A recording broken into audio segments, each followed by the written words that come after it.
episode 11 of the Streamer Nexus podcast. Starting the timer. There it is. And we're live. Welcome our guest, Symyro, tonight. Symyro, tell us a little bit about yourself. As Aaron said, my name is Symyro. 25. I tend to stream a lot of different games recently. It's been a lot of Anthem and Overwatch. Really been enjoying Anthem recently. Yeah. I mean, as far as personal, I'm from the Philadelphia area. You'll probably see on my Twitter lots of mentions of Philly sports. I grew up Philly fan, and when it comes to sports in Philly, it's a religion. Oh, yeah. You're not a fan. It's especially when it comes to something like the Eagles. You're win or lose, you are a fan for life. Right. Exactly.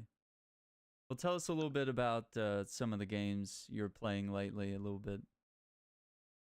Yeah, so fairly recently I went through Spider-Man. Yeah. Really had a blast with that. I just got through Far Cry New Dawn with my friend Knacker. Oh, That yeah. was a lot of fun.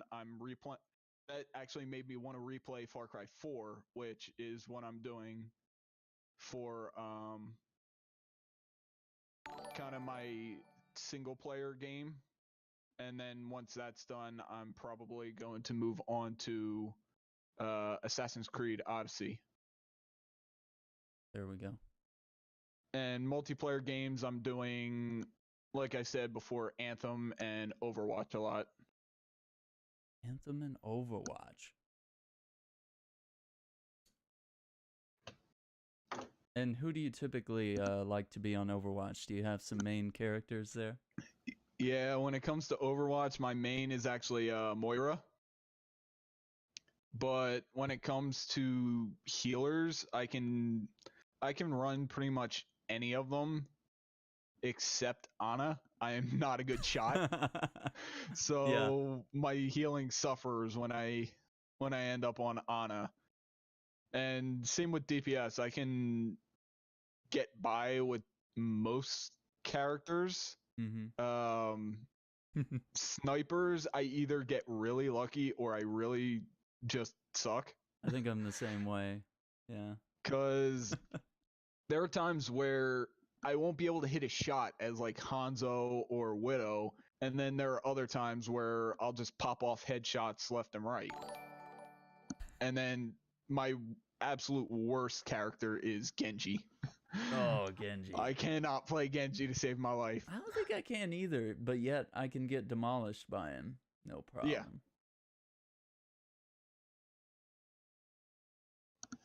Wow, that's crazy. As far as like the tanks on Overwatch, I tend to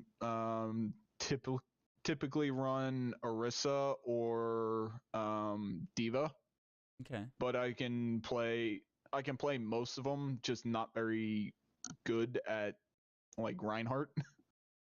Oh yeah, Reinhardt. And as far as Anthem, I've really been enjoying the Storm. That's been my main. I think I'm sitting at like 540 something power. Okay. Oh, that's great. And then my Interceptor and Ranger are both at or near 500, and Colossus is the one I've been kind of neglecting, mostly because personally I don't enjoy the playstyle, so I haven't really been playing Colossus too much.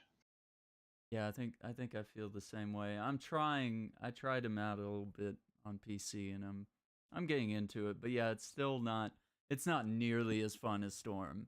Like, Storm is just so cool. Yeah, for me, it's just not as fun. I have my friends on PS4 that I play with, Knacker and Kreskasi. enjoy the Colossus, so Oh, okay. they Well, run that's that, good. and You don't need a third Colossus Yeah. then, right? they run Colossus, and Wow. then me and my friend Kassir just run Storm There you go. with That's a good different setup. different setups so that we don't Yeah. just have the same stuff. Lots of combos getting detonated. Absolutely. We've got Blake Ferrum here in the chat. Good to see you. Or it's capital L, so Blake Ferrum. Lake Ferrum. And Just Fluffy Panda is here saying that healer life. Yeah, Yep. it's tough out there. Pistol Pack and Joe is here. Blake, Joe, Panda, how you guys doing tonight? Thank you guys for coming. Storm Yes, is thank you for the best. Interceptor coming is a in. close second, says Joe. Yeah, that's Joe. yeah, That's kind of how that's- I've been doing it. I love the Storm. Interceptor's a lot of fun. Ranger for me is kind of that jack of all trades, master of none, and I think my friend Knacker put it best. Yeah. That can be split into two different things, which is the jack of all trades and the master of none. Yeah. And I kind of feel like Ranger fits in the master of none. Yeah. It's a bit rough. I want to see someone that runs Ranger. Well, I guess. I've run into quite a few Rangers in Grandmaster 2. Mm-hmm. And I'm actually surprised, I guess, because their ult goes off so quick. That's actually, I actually really like their ult compared to Colossus. Yeah. Like Colossus, just... I mean, it deals a ton of damage. Yeah. But the problem with the Colossus ult is it blinds you. The friggin' nuke effect just blocks everything out. And I usually miss one shot too, or it like hits a rock or something gets in the way. And yeah, that's what always happens to all the, like, even random Colossuses Colossi? Yeah. Sure. Plural. All the ones I run with, they usually hit the first shot, and because of the explosion effect, they can't see to hit the second shot. So if a boss moves, they're missing it. Whereas with the Storm, you're just hovering around. You're hovering, and you can see where everything's at. Yeah, you got it. Oh my gosh, that's so cool. It's so exciting to talk to other people about Anthem, because there's a small group of us within the community that's playing it. But it's really nice to get your perspective. I wasn't actually sold on it until the open demo. Okay. When I was able to get my hands on it and try it. Yeah. Even with all the bugs, I really enjoyed it. So I said, all right, let me put the pre-order in now and do like the pre-download and all that. And I've been playing since start. Initially, my friends had passed me because I was in class. They had more time to devote to playing. Yeah, sure. The first weekend, I had to work 3 straight nights for like 10 hours, so I didn't get a chance to actually play until Sunday night. Oh, man. But now with spring break having been last week, I had the time to devote and really play, and I've just been enjoying it even more. Yeah. Oh, that's great to hear. That is great. Now, before we get into the tough questions, let's give us the details here. How long has the beard been going? The beard, it actually started not long after I started streaming. I started growing the beard, I want to say about a week or so into August. Mm-hmm. And I started streaming at the end of July. Wow. So it's been going for a good 7 months now. Yeah, because I remember Baldface Sim. I was like, where did he go? I had shaved like not long after I had started. And then I just said, you know what? I don't have any gray hairs. Let me see how long I can make this beard. Let me see. So I just let it go. Let it go. I know my mom absolutely hates it when I have a beard. Oh yeah, yeah. So it'll be funny because I'm going back to visit her and my uncle Mm-hmm. in July. I usually go like the first 2 weeks of July to visit, and I'm not planning on shaving the beard. I might get it trimmed up before I go, but I'm not planning on shaving. Sure. And I know she absolutely hates when I have any kind of facial hair past a certain length. Yeah. So it'll be interesting to see what she says. That is gonna be great. Classy, kind of sassy. Welcome to the stream, bearding professionals. We've always got to ask the bearded guys. You know, we had Zen a while back. We had Joey last week, and we've got Sim now. Yeah, that's what I said to Joey. I said, "Oh yeah, two great beers back to back weeks. If only we could get Zenix, Marcus, me, and Joey all on once, we could do the bearded The podcast." bearded bros. Oh my gosh, Lake's laughing. That's great. Lake, I like that. So let's talk about, when did you start streaming? I started streaming. I can't remember the exact date, but I know it was the last week of July when Okay. I started really streaming. I think I had done one before that, but it was like a Mass Effect Andromeda stream that I was attempting to do, and it only lasted like 45 minutes. Mm. And then it was about a year later I actually started full on like streaming. Okay. So you're probably coming up on a year anniversary then? Yeah, um at the end of July, it will have been uh 1 full year of streaming the way I do. Nice. Oh, that'll be exciting. Be good. The mustache though. Yep, we're here. We're here with the facial hair. Yep. So why did you start streaming? Let's get into that. Honestly, I started streaming because I want to share the fun I was having with my friends playing games. I originally, years and years ago, when I was playing Star Wars: The Old Republic a bunch, used to take videos of my guild's raids Mm-hmm. just to share. People can see my perspective, all that. And back then, I was doing it on a Mac, like piece of crap laptop that I didn't even have like recording software or anything. So like I didn't have OBS or anything. So those videos are still up on my YouTube. Oh. You will never hear me speak in one because how I had to record them didn't it left me a choice of whether to pick up what was coming through my headphones or what was coming through my mic.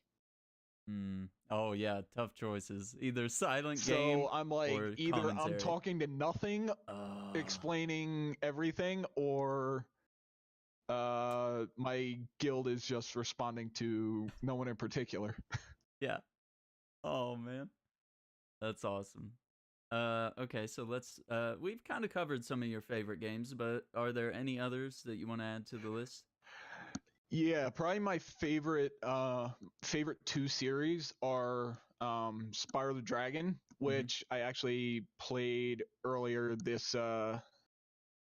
year when they did the remastered trilogy.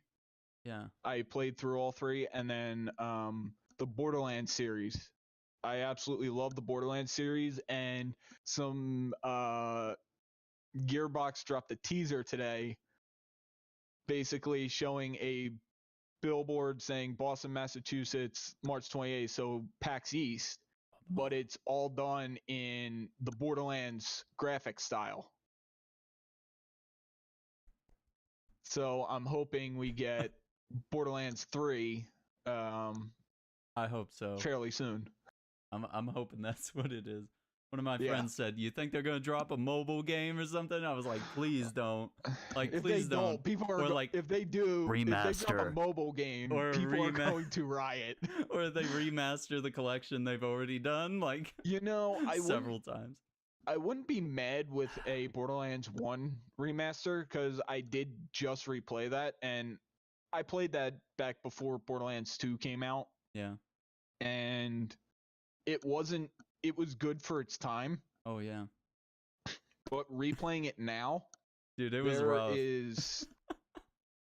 It is a grind and a half to get through. Hit detection was crap. Enemies man. took way too much damage. Dude, that game was hard. Yeah, I played it like Knacker and I are going through all the Borderlands games in like chronological order before Borderlands 3 comes out, whenever that may be. Mm-hmm. So we went through Borderlands 1, and that was just a nightmare. Pre-sequel is actually been going fairly quickly. That should only be like 2 more sessions and we finish that. Cool. And then Borderlands 2 might take a bit because that is a long game. It's a good one, but it's a long game to get through. Okay. And you play Far Cry as well, right? Yeah, Far Cry is another series I've really really enjoyed. I've played Far Cry 3 like once or twice. Far Cry 4 is probably my favorite. Mm-hmm. As far as all the ones I've played, just the scenery, the story behind everything, it's my favorite out of them. Far Cry 5 was good, Mm-hmm. and I really did enjoy it, but I mean, as with any of the Far Cry games, the endings are... I think there's been one character to get a good ending. Right. Hmm. And then Far Cry New Dawn was fun, just really short. Okay. Really short. Tell us about where you got this Twitch username from. Symyro. That goes back to Star Wars: The Old Republic. I bought that game at launch back in 2011. So December of 2011. And I played it for about a month, playing different classes until one day I decided, you know what? I'm going to try out the Sith Inquisitor, which was the ones always throwing around lightning. And I'm sitting there trying to rack my brain for a good name. And I just closed my eyes, hit, because they have a random name generator in the game when you're creating a character. I hit random, and this is what came up. Oh. 7 years later, it was still my main in Star Wars. So the name just kind of stuck, and I started using it for all my online stuff. Wow. So you'll see it Steam, Twitch, Twitter, Instagram, YouTube, all Symyro. Very consistent, folks. Write it down. Take notes. If you have your emotes and you'd like to share them in the chat for us, that's our next question, is asking you about the emotes. Yes, where my they came emotes. from, that kind of thing. This is, as you can tell, they are Star Wars related. So for the last 6 years or so, Symyro has actually been in a Tusken Raider outfit. It was you had to get a certain amount of social points before you could buy it and equip it. And I liked the look of the Sand People gear. And when they started going to they made it harder to get the set bonus gear, like the raids to get the better stuff was more difficult. I said I'll use the non set bonus gear and just put it into the Tusken Raider outfit. and for years I wore that, and that's where I got the whole like sand person motif. And as far as the bantha and the name on it, Charlie, a couple years back they came out with a bantha mount, and the day it came out, I was on the like their auction house and I bought myself one. And I can't remember how I came up with the name Charlie, but I named my bantha Charlie, and it just kind of stuck. So when it came to like time to get the emotes done, when I was talking to Denise about them, I'm like, okay, I need to have a bantha.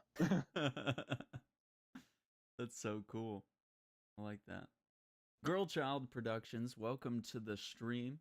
She says, woot woot woot, favorite boys. She's definitely a fan. Yep. Tell us a little, do you have some sub badges? Talk about? I don't just yet. I was trying to figure out what I wanted to do, and I think I have that narrowed down. Now it's just a matter of getting the money together to talk to Denise again, get them done. Because I know like you have the whole guitars for your sub badges. In sticking with the whole like sand person thing, you can actually see it in my hype emote. Sand people wield gaffy sticks. So I'm probably going to go ahead and get them done in like a variety of colors for like the 1 month, 3 month, 6 month, and then year. With like the plain one just being like a normal brown, and then a year being like gold or something. Yeah, I like that. Super cool. Girl Child has a question. She's composing it at the moment, I see. But yeah, we always welcome questions from chat. This is an interactive interview, right? So you can feel free to be a part of the conversation. Okay, here we go. Here it is. If someone was unfamiliar with Star Wars, lore, movies, and characters, and wanted to watch the movies, what order would you recommend that they do so, and why? Ooh. Okay, that's actually an interesting one, because how they came out is 4, 5, 6, 1, 2, 3, and then recently you've had like 7, 8, and then like Rogue One and all them. Yeah. As far as how I do it, and yes, the prequels are not the best, overacted. Yeah. But I'd probably still go 1, 2, 3, Rogue One, then maybe Han Solo, although I haven't seen that one, Yeah, I haven't seen that either. and then 4, 5, 6. Because 1, 2, 3 set the backstory for the original trilogy, and then Rogue One was all the events leading up to Episode 4. Okay.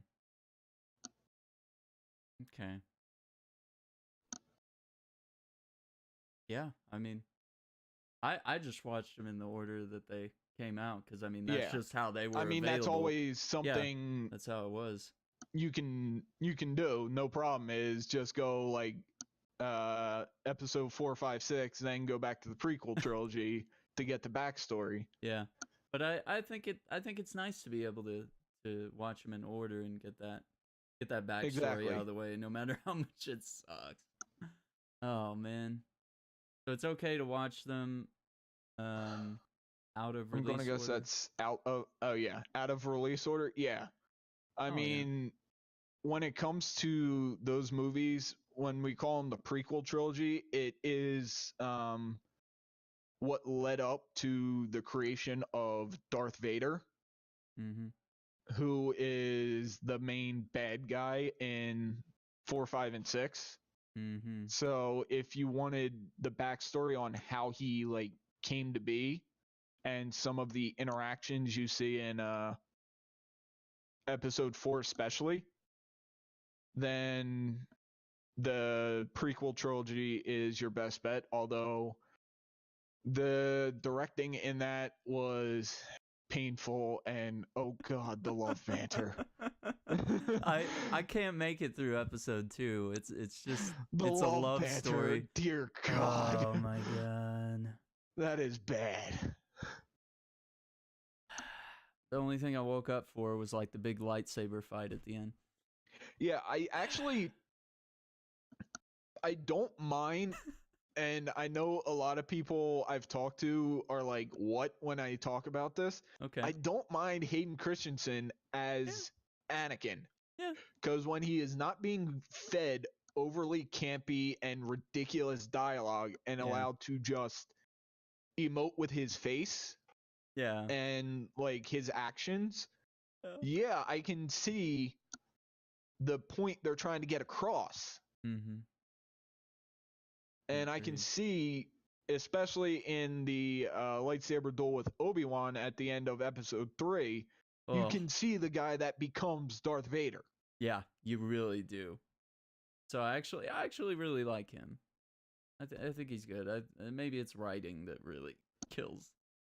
The problem with the prequel trilogy is that they didn't have a big name star like Harrison Ford that could just sit there and shoot down crappy dialogue lines.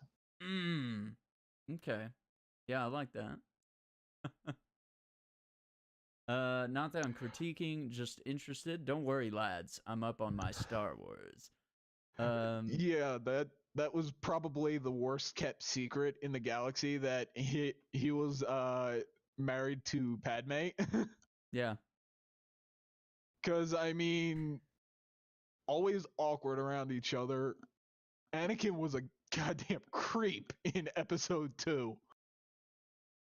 He was just a straight up creeper. There you go. That's your answer, Panda. I love it. Yeah. Okay, so getting into the hard questions, what do you think differentiates you as a streamer from other streamers? Now, I know, like myself, I'm not the most energetic guy. I don't show a lot when it comes to facial expression, stuff like that. We can't see a So lot. I found I found the way I had to like differentiate myself was to just be really inclusive. I try and interact with chat constantly. I'm always inviting people to join in for like Overwatch, stuff like that. And even when it comes to like when I'm playing Overwatch, I have song requests on so people can listen to what they want to hear. I let them pick the music that I listen to that night. Mm-hmm. Yeah, that is. So I felt like the best thing I could do was make everyone feel welcomed, everyone feel included when I'm streaming. Yeah.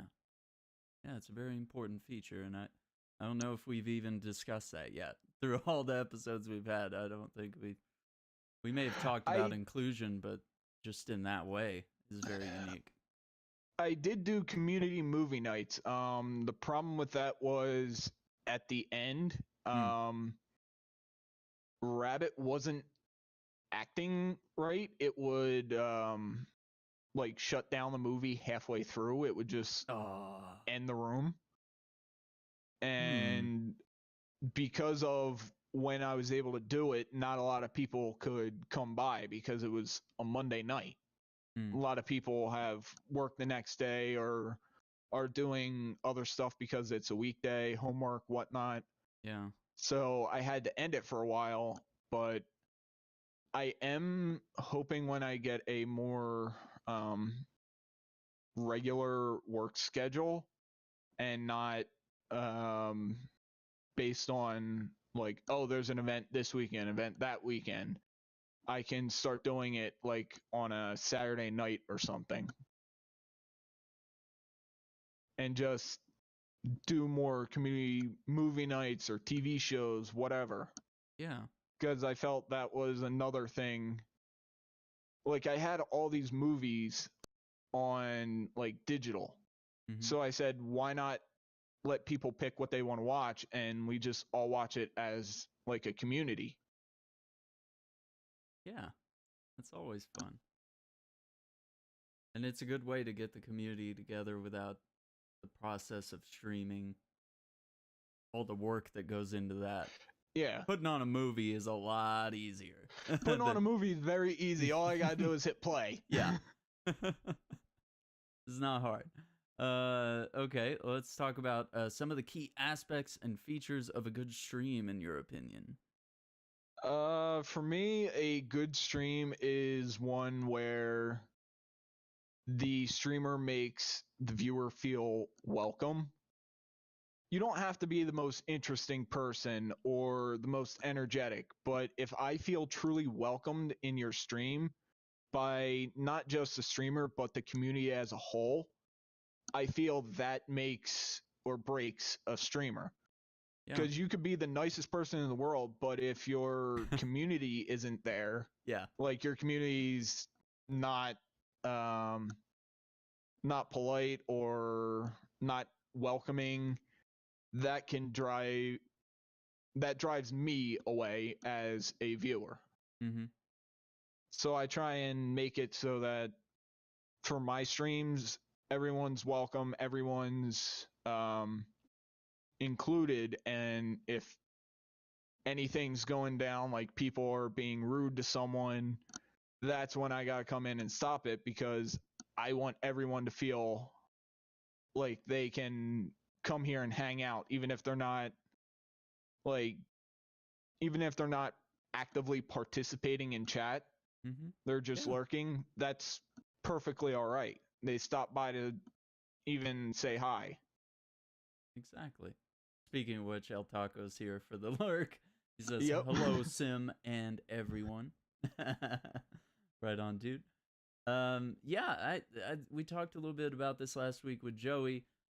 I said his community was just so darn friendly when I was inspecting his stream, and he was super friendly, but the community like pulled me in too. Everybody was like, hi, how are you? I'm like, wait, you don't know me yet. And they were just like pulling you in with all this friendliness, like, oh, how's your day? Or what games do you like to play? Welcome to the stream. You know, it was just, and it was so authentic, exactly. Right? It wasn't fake either. You know, before I was even a member of Streamer Nexus, when I was first like streaming, and I was looking for people to raid when I was done, I would go into Streamer Nexus, and usually Joey was one of the few that was streaming when I finished. Very true. That's so I ended up like, all right, I'll shoot a raid his way the first time, and they made me feel just so welcomed that like his community is great. I love Joey. I love his community. I love just hanging out there when I'm not streaming. Agreed. I do love everything about his stream. Girl Child says, and also Joey's community is horny. Yeah, when it gets late, everybody gets a little horny. That's mostly KB, but we love him anyway. Yeah, exactly. I finally get to catch one of these live. Hype, hey, dude, Yandu. Speaking of great streamers, there you go. There's Yandu. We're here interviewing Sim today. We're gonna ask him another question here. How do you maximize your presence on social media? Twitter, Discord, Instagram, the whole deal. So Discord, unfortunately, I haven't been as active as other social sites, but when it comes to things like Twitter, I mean, yeah, you'll see me posting stuff about Philly sports because that's just part of who I am. But I always try, when I see like a good cause or someone in the community is going live, I try to retweet that to get the word out there to hopefully get them some more people coming through. It helps a lot. It really does, because you never know who's gonna see that tweet or whatever it may be, or the host even. Exactly. Like couple months ago, you probably saw me tweeting a lot about the Bell Let's Talk. Mental health is one cause I am like so so on board with. Yeah. It's something that isn't talked about enough, Agreed. and I saw that as an opportunity to kind of get the message out there that, hey, yeah, there are charities that are putting money towards helping people that are having these issues. Absolutely. I personally had one myself a few years back, Mm-hmm. and like I went through a bad part with depression, and I came out of it on the other side, and I'm doing a lot better now. But like anxiety, depression, that's always there. Oh yeah. It's learning to deal with it, manage it, and move on day to day. And unfortunately, there's a lot of people that don't get the help they need in time. Very true. Absolutely. Very important cause, right? Um, everybody's twerking in chat. Preach it, brother. Bunch of nerds. Yeah, we're all nerds here. Loving and caring nerds, right? Yep. Let's see. How do you believe you can best, speaking of that, best impact the community in a positive way?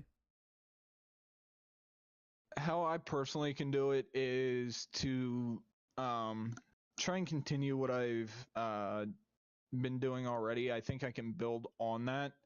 And one of the things I want to do when I hopefully have some more followers is a charity live stream where I will likely donate proceeds to some form of mental health charity. I would need to do some research, Absolutely. but either mental health or cancer research, because I've had family diagnosed with cancer, and the more research gets done, the better chance we have of curing it. Absolutely. That's definitely all good ideas, right? Yeah, Joe says the same thing. I have that too, but I'm doing Yeah. better at managing it. There's a lot I of us. mean, A lot of us have that. and it's not really talked about as part of it. People see mental health or like, oh, anxiety, depression. I was diagnosed with ADHD at age 5. Oof. Yeah. I had a couple So I had friends to that too. basically go through all of school dealing with that. Yeah. That is very difficult. I've definitely had friends that went through that at a young age, and it was very strange seeing them go through that Yeah, because it's a different ADHD, experience. everyone thinks, oh, ADHD is just like ADD. You have problems concentrating. Yeah. And that's part of it. Mm-hmm. But I couldn't focus, and I always had so much energy Yeah. that like I couldn't sit still in class, and I used to get in trouble for it. Oh yeah. Yeah. And the teachers just think you're a bad kid, you know, that Yeah, you're just not disciplined I or something. learned to deal with that because my mind's always racing off on different things. I learned how to uh, multitask at a fairly young age. Mm-hmm. So when I'm like working on homework or something, I'm always like listening to music to keep my mind like moving. Because if I just focus on homework, my mind will start to wander to a million different things. Yeah. So I need to sit there and kind of divide my attention so that I can actually focus. And it sounds weird, but that's what I have to do to get through like stuff like homework, paperwork, whatever. Mm-hmm. All right, we got a couple of questions here. Girl Child says, has any game or gaming community, in your opinion, properly touched on mental health? I can't for the life of me remember the name of the game, but I remember a couple years back, I think it was a survival horror game, touched on Um, a couple of them actually, I think, touched on like depression and schizophrenia. Hmm. I know Hellblade As recently. Hellblade Senua's Sacrifice, where he I played as haven't that seen Viking that chick. one. It's on PS4 and Xbox now. I think I know what you're talking about, but I hadn't really seen too much about it. It's a good one. It's an interesting one. I'll write that name in chat just in case anyone's interested. But yeah, if you have any that you can think of, but And I'm having trouble as well. Yeah. as far as communities, I know a lot of streamers, and I see this on Twitter all the time, talk about taking mental health days. Yeah. Streamers, I think, are very in touch with that, especially the ones that do it full time, Mm-hmm. Yeah. because you're putting so much pressure on yourself to really come up with interesting things to say for me, like 5-6 hour streams, and for full-time streamers, they're streaming for 10 plus hours every day. Mm-hmm. That takes a toll on you. Yeah. And if, profits go down, you have to adjust. Yeah. And other things. Yandu has a question here. If you're looking for, or a statement, I should say. If you're looking for a nonprofit to choose, look into Heart Support. They're on Twitch and are so up your alley. Yeah, I'll need to look into them. Yeah, definitely do. Yandu says, I live with ADHD, feels him hard right now. Yeah. Absolutely, dude. Well, I'm glad you've stopped by because it's made the conversation definitely very interesting tonight, right? Thanks for mentioning that. Yandu just checked out Heart Support. It's coming to Switch as well. Oh, Hellblade, right? Yeah, when it comes to my ADHD and anxiety, I used to be on medication for it. Mm-hmm. Years ago when I was a kid, and one, I did not like how it made me feel, and two, it actually stunted my growth for a while. Oh. I was in middle school, 5 foot even, 90 pounds. And when I ended up, like, I stopped taking the medicine about that time, and over one summer, I grew 6 inches and 45 pounds. Well, there you go. Man. I ended up graduating as at 6 foot, and that was actually one of the taller people in my class. Wow. Yeah, Yando, if you want to link it here or send it to me on Discord or Twitch, Twitter, whatever, as a private message, go ahead. I think I got a link there. But you can also send it to his DMs if you'd like as well. Go for it. What are some changes you would like to make to gaming and streaming? Honestly, I feel like one of the biggest things we can do is be more inclusive.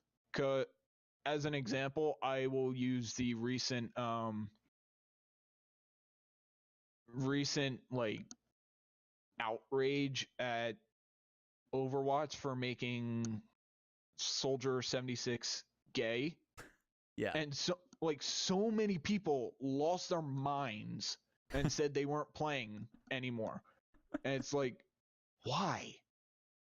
What does the character's background have anything to do with whether or not you enjoy the game?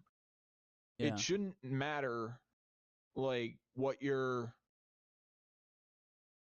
orientation is, what race, what religion.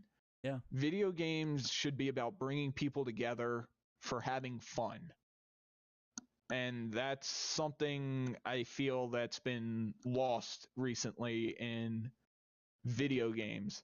It's companies trying to outdo each other or make the most money. It's Mhm. no longer about just sitting back with your friends and having fun. Very true. As far as streaming, Mhm. honestly, I think people put so much pressure on streamers, and even going to things like YouTube. If you ever read the comments on like big YouTube videos, it is a toxic nightmare. Yeah. Yeah, it is. People take this free content that they're being given, that the streamer or YouTuber is working their butt off to give to you, and they're acting like they're entitled to say, "Oh, you can't play this game you enjoy. Yeah. Or you're bad or You're whatever bad. they You want to suck." say. Yada yada yada. Or just because they And disagree, they yeah, go on a whole rant. that's why I started playing video games originally. I grew up watching my dad play like uh, Super Mario on the Super Nintendo. Mhm. And then I remember having an N64 and a PS1. And just when I was a kid, playing a ton of Crash Bandicoot and Spyro the Dragon. And to me, that kindled my love for video games. And that's what gaming has always. I've tried to keep it about that, just having fun. Granted, I did do some competitive Call of Duty in the past, and it got to a point where it wasn't fun anymore. Same thing with Star Wars. I did progression rating for a while. I actually was part of a server first clear of a boss. But Wow. people tend to take that stuff way too seriously. Like you had to turn in parses where they checked how much damage you were doing in a certain time period. And that sucked all the fun out of the game. That sounds like work. And I think that's part of what needs to really change in gamer culture is it needs to be about fun again. Inclusion and fun, right? So how do we bring about that though? I know the inclusion, but like fun. How do we bring fun back in? Do you got any? Yeah. Fun, I mean, Joe made a good point. Activision, EA, Bethesda, they've all gone to this loot box, like pay to win kind of system, pay to unlock, Mm-hmm. whatever. Yeah. Early access When as well. when games came out, when I was growing up, when everyone first started playing video games, it was you paid the price for the game and you got the game. Yeah. There's none of this games as a service, games as you go, like, oh, buy a season pass and get what we took out of the game. Or we'll throw in a day one patch to fix all the stability Yeah. problems, Because, I mean, as much as I love Anthem, Yeah. that game should not have been released. At the very least, that game should have had another 6 months development time. I'm never mad to hear anything like that because honestly, the more time they get, as long as it's not, there's also the possibility of having too much dev time that it ends up just becoming a pile of trash anyway. I mean, but I would rather them work Duke on the Nukem game. agrees with you. Yeah, Duke Nukem. But I would rather them work really hard and come out with an amazing product than to rush That's something. why I see on Twitter people because I have the CEO of Gearbox, Randy Pitchford, followed on Twitter. Yeah. And anytime he would post anything, there are a million people in his mentions. Borderlands 3? Announced Borderlands 3 already. It's like, cut the guy some slack, man. He's got cut a wife, the guy some slack. wife and kids Calm or something, down. maybe. if you rush the game, then it will release buggy and you won't be happy anyway. So give the devs time to make their game the way it should be. True. Very true. Girl Child has another question here. What is your gaming guilty pleasure / problematic favorite? A game that objectively sucks, but you enjoy it anyway. Ooh, that's a good one. That's actually I'm gonna write that down. Yeah, that's actually a tough one because I mean, as far as games I enjoy that don't see a lot of like mainstream playing, there's a game I have called Ghostmaster, which is a kind of RTS. That's main point is you taking a bunch of different ghosts and scaring people out of a location. Mm. Then you have like the Far Cry series. So many people are like, they've never tried a Far Cry game. And I love that series. But objectively looking back at it, I mean, it was good for its time, but now it is so outdated and clunky. The original Star Wars Knights of the Old Republic 1 and 2. Mm-hmm. 1 was considered a great game for its time. 2 was released half finished again because the company wanted money. Yeah. But actually on Steam they have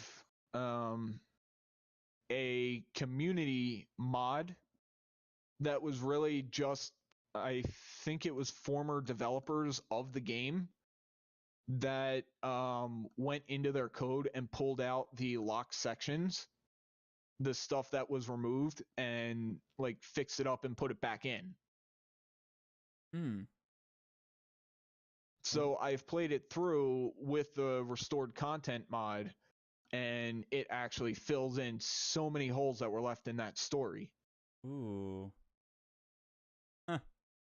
Granted, it's because it's so old, it's prone to crashes and stuff like that, but I still have fun with it. Yeah. Absolutely.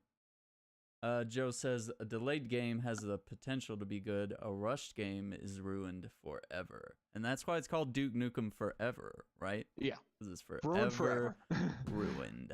I mean, that was overly delayed.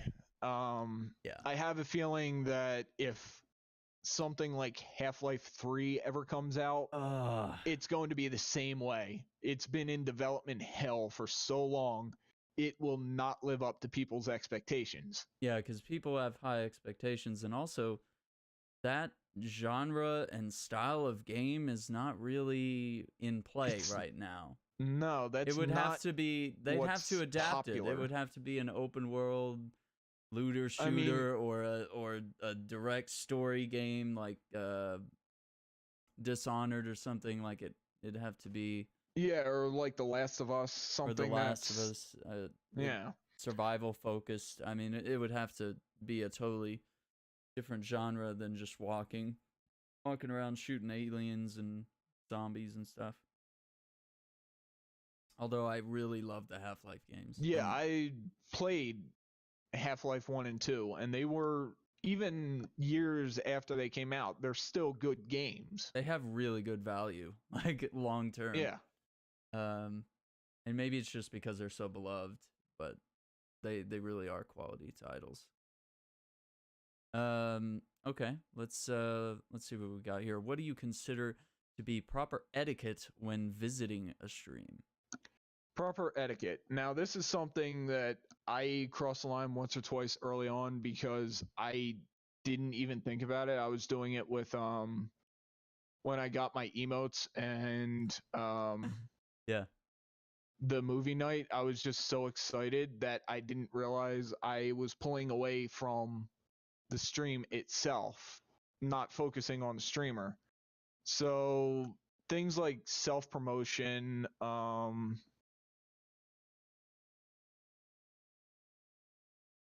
being you have to be polite when you're entering a stream. You can't, unless you are a friend of the person and of the community, like they know you. Yeah. You can't enter the stream like, "What's up, bitches?" Yeah. Yeah. You got. Follow for follow is, to me, one of the worst ways to grow, because yeah, you get a lot of followers, but no one's watching. Yeah. Yeah. I've noticed that in my early days. I never did follow for follow, but I would always look at my follower count and I would just be like, why are there not 500 people in here then? You Yeah. know, like, so the follows ends up being not a real representation of how good a streamer you are, maybe, or how much progress you've made. No, because I've seen streamers with like 2,000 followers, but they have one viewer. Yeah. And hey, props on that one viewer. Like, that's hard to get, but you know, yeah, 2,000 is it's crazy. I mean, any like consistent viewership is amazing. Someone's coming out to watch you play games. Absolutely. But you see a lot of people with like bots to get follow counts up, stuff like that, and that to me just isn't what streaming should be about. No, shouldn't be about the end goal, really, or if you're trying to grind a partner, I mean, it shouldn't be about just getting there, right? Like, it should be more than that. Like, to me, yeah, I sit there with, I think right now I'm averaging under 3. Yeah. But I didn't do this to make money. I didn't do this to become super popular. I did it because I enjoy playing games and I want to share that with people. And I think that's what it really should be about. Just enjoying what you're doing and building a community that enjoys both you as a streamer and what you're doing. Absolutely. But getting back to the whole etiquette, as far as what I like to try and avoid is the whole self-promotion. If someone comes in just spouting off racist stuff, that's an instant ban. Yeah. I'm sorry, that you're out immediately. No racism, sexism, homophobic comments, you're gone. Yeah, we're trying to bring about sort of this inclusion thing, and it's hard you're to trying do to make everyone feel welcome. There's no room for that. Yeah, absolutely. Absolutely. Anything else on that point?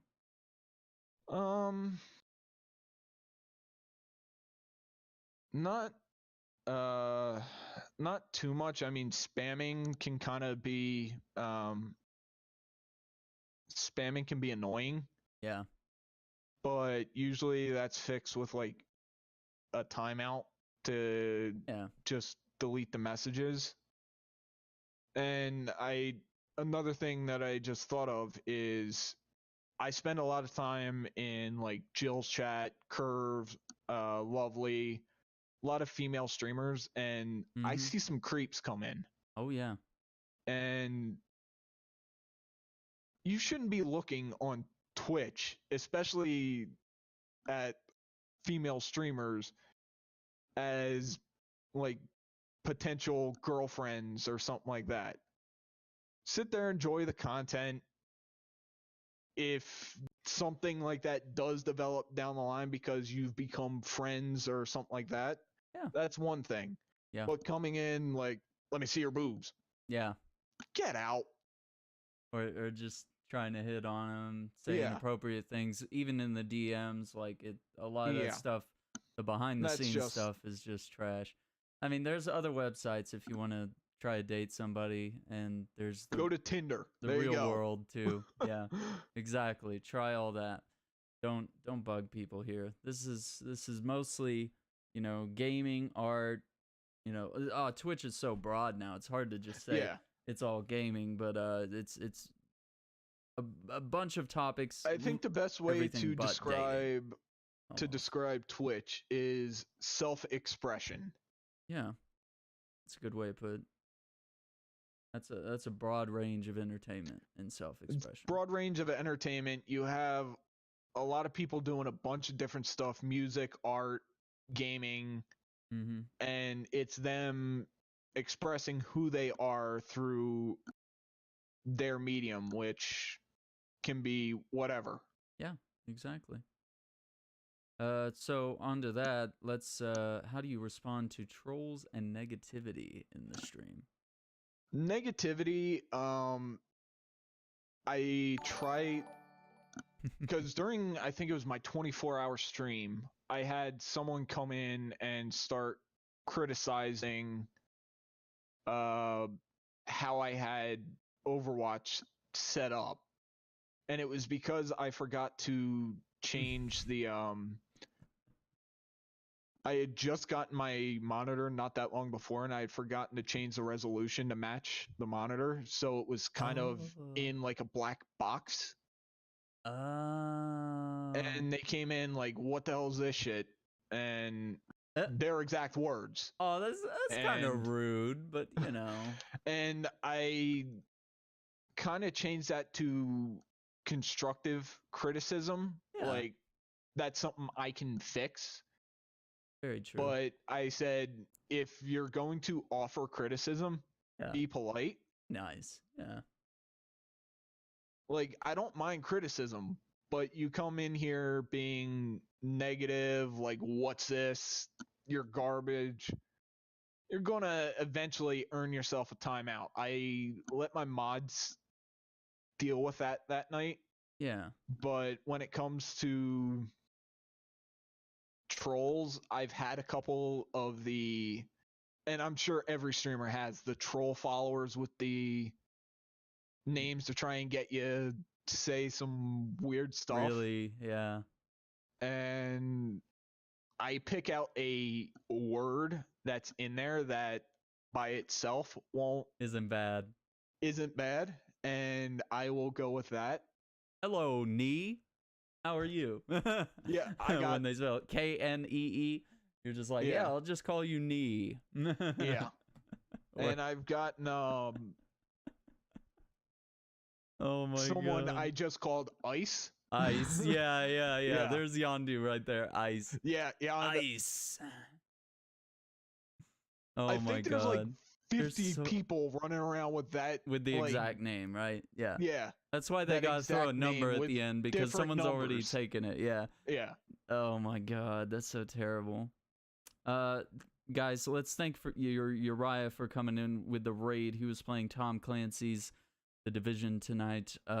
Uriah actually just got his affiliate tonight during the stream.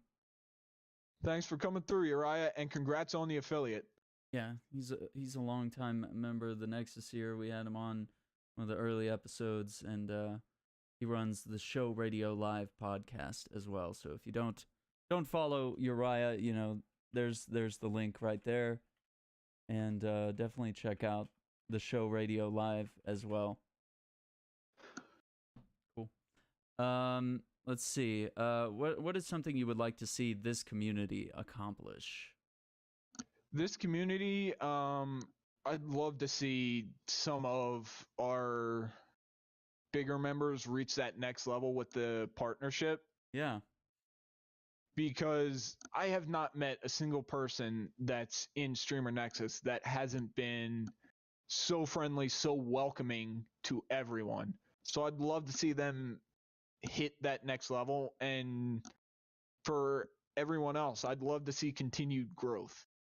Very true. I'd love to see us all continue to build off where we're at, and hopefully one day, because I'm not sure I ever see it happening for me, but in the back of my mind, I'd love to be able to do this full time. Yeah.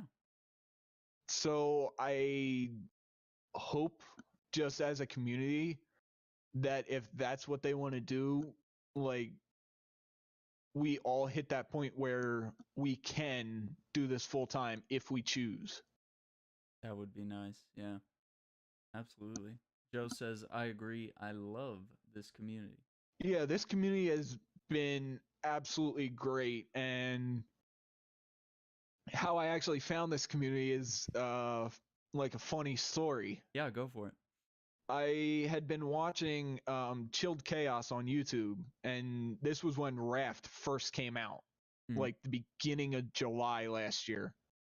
And well, his video ended, and I'm like, I want to see some more like Raft.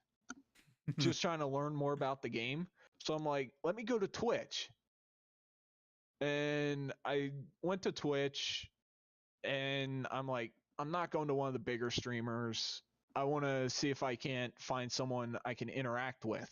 Yeah. So I popped in a couple small streams, and people weren't really responding when I'd say hi until I popped into Jill's stream. Yeah. I think this is when she had like 3, 4 average viewers. Yeah. Oh, man. And I popped in there, said hi, and then immediately, I think it was Lovely, Blue, and Jill all said hi, welcoming me. So I dropped the follow, and from there, when she'd raid Streamer Nexus people, I checked them out, and eventually when I started streaming, I went up and started raiding members of Streamer Nexus that I had run into before. Mm-hmm. And when there was no one else that I had met, I'd look in the Streamer Nexus to see who was on, and that's how I found Joey. Yeah. Oh, man. That's how I found Joey. Curve. Yeah.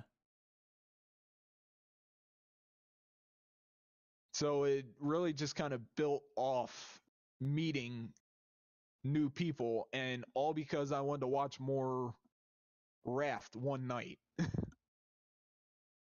And there's KB. There's KB right there. Yondu says, every streamer I've met that's a Streamer Nexus member has been nothing but golden. I'm really proud of that. That's so incredible that has worked out so well and so smoothly. I love that this community has been so welcoming, even when stuff isn't going well for you, health issues, mental health issues, whatnot. Oh, yeah. Everyone in this community is supporting each other. Yeah. We ain't got time to drag people down, right?